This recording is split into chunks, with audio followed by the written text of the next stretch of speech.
Roth conversions are the hottest planning tool in the retirement planning community, but I see so many people messing them up and costing themselves thousands, if not hundreds of thousands of dollars in taxes. And it's happening so much that I'm going to show you people today where other people are going wrong so that you can avoid this costly mistake. Hi, my name is Chris Sobolski, and I'm a certified financial planner, and my passion is helping people like you retire with dignity, purpose, and your eyes set on the future. So Roth conversions make sense for a lot of people, but people are really screwing it up because they don't know the reason why or how Roth conversions should work.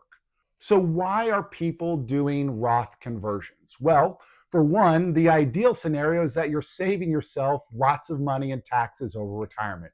But Roth conversions can also help you avoid paying additional premiums on your Medicare or having to pay giant required minimum distributions or paying more tax than you should on your Social Security or even avoiding a widow's penalty on Social Security. So let's look at one of the biggest and best tools for tax planning in retirement. So how do we make sure that your Roth conversion doesn't backfire?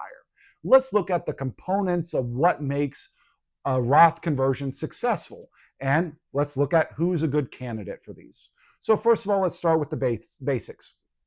Roth conversion is when you move money from a traditional IRA or traditional 401k into a Roth IRA. But there's a catch. There's always a catch, right? See, you got a tax break when you put money into the 401k or traditional IRA.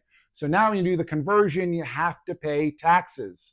But once it's in the Roth, then the money grows tax-free, right? So why is paying a bunch of tax today so popular, or why is this so important? Because in retirement, having tax-free money gives you way more control over your income and your tax situation, and helps you avoid some of the legislative risk with growing national debt and the potential for higher tax rates in the future, right? So imagine all of your savings were in pre-tax investments, meaning that you have to pay income tax when you pull the money out. Well, all of a sudden, let's say rates go from 22% to 28%, you're pulling money out and you have no control. It's not just federal taxes you have to worry about either. Higher income could mean higher Medicare costs, higher Social Security taxes, the list goes on. So it's all about control. So the key to a successful Roth conversion is about managing your tax brackets now, because Roth conversions are taxed as ordinary income. And so as you do a Roth conversion, you want to pay close attention to what tax bracket you're converting in. Now, tax brackets are how the IRS decides how much money you owe based on your income, right? But as you know, you don't pay the same rate on all of your income, only the portion that falls within each bracket. So let me give you a quick refresher. Think of tax brackets like a waterfall. The first portion of your income is taxed at the lowest rate. Next portion of your income is taxed at a slightly higher rate. And this continues and continues as your income goes up and up. So it starts at a fairly low 10% rate, then hops up and goes to 12%, right? There's 7 federal brackets. Let's look at them for a second. You pay 10% on the first 11,600 you earn, 12% of income above 11,601 to 47K, then 22% of your income on anything above 47 grand. So you don't pay 22% on all, say, 50K you might have earned, only on the portion above 47, right? In high school, I worked at a country club cleaning golf carts. And guys used to always complain about, if they worked more overtime, that they would make less because they thought that they'd be taxed more. That's not true in America. We have a marginal tax system where the next dollar is taxed in the highest bracket, the next bracket, right? So imagine that you earn 250K a year, you're married, filing jointly. The first 10% bracket gets filled up, then 12, then 22. You might spill over into the 24% bracket. So each additional dollar that you might earn up to a certain limit gets taxed in that bracket. So they make $250,000 to tax on the 24% tax bracket, but they can still earn 130K more without crossing into the 32% tax bracket. So why does all this matter for Roth conversions?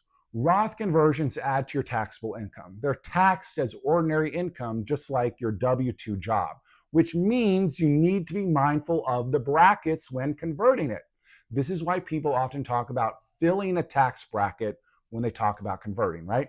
So if you were trying to fill the 24% tax bracket and you made $250,000, you might consider doing a 130K Roth conversion. So let's go back to some more basics and talk about another key feature of the Roths. Because Roths are totally tax-free, we want them to grow more than other accounts. If you put 100K into a Roth, and let's say you put it all in cash, probably not worth doing a Roth conversion. But if you put that 100K in a Roth and you invest it in the stock market or a balanced portfolio, according to your risk tolerance, and it grows 7-8% a year, then it might make sense to do a Roth conversion. So investment selection matters, and your tax brackets matter. Smart Roth conversions try to fill up a tax bracket bucket, converting just enough to stay within a lower tax bracket. And so you want to be mindful of the optimal tax bracket for your situation. And here's the problem. It's not a one-size-fits-all decision. Some people should convert only at the 12% tax bracket. Some people should convert at the 37% tax bracket. And there are a number of other factors that go into that formula. But you want to pay attention to the tax bracket, because if you're one of the people who should be converting at the 12% tax bracket and you're converting at the 37% tax bracket, it's likely that you're losing a lot of money needlessly. So think about what bracket you're in today and what bracket you'll be in down the road.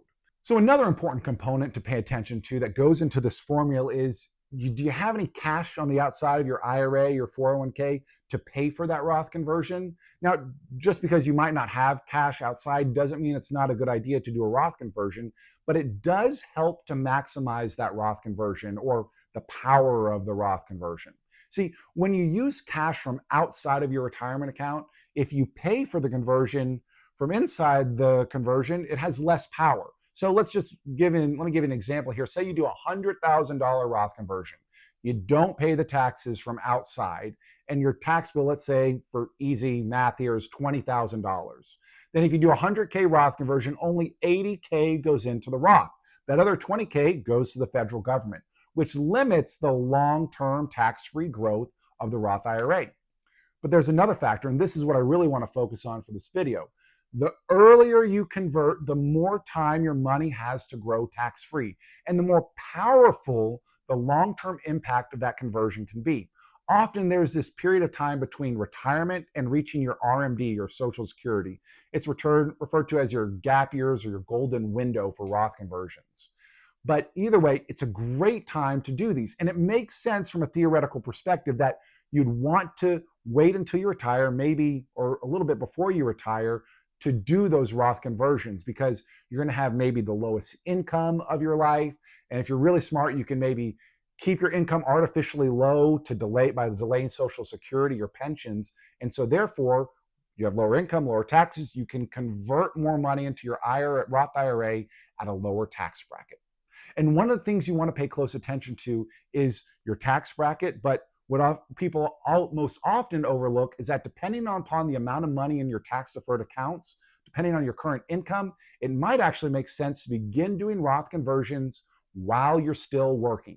Because if you're one of those people who should convert, say, at the top of the 24% bracket, and you make 200K a year, you might have another 200K of space that you could be utilizing while you're still working to do those conversions. Hey, and if you're also living below your means, maybe have some additional cash or income to help pay for the Roth conversion and make it that much more powerful. So one more illustration here before we end is, I've shown you the tax brackets in the table form, but let me show you them as a graph. We can see here there are three large step-ups in the bracket. First, 0 to 10%, 12 to 22, 22 to 34. Generally, you don't want to convert across these big thresholds. The reason is these are the biggest jumps in brackets. So if I'm in the 22% bracket and I convert to the 24% bracket, then generally it's not too big of a worry. Maybe I can justify it because I think rates will go up higher. However, converting from the 12% bracket to the 24% bracket can be costly. So the reason maybe I do that is because I think I'm going to spend more in retirement or having to take RMDs at that level later on, but generally you don't want to do that. So I hope this visual helps. Now, your situation is unique. If you have any questions, comments, you want to run through any scenarios, post them down in the comments. There's a link under the video. You can reach out. I'd love to help you. Hope you have a great day.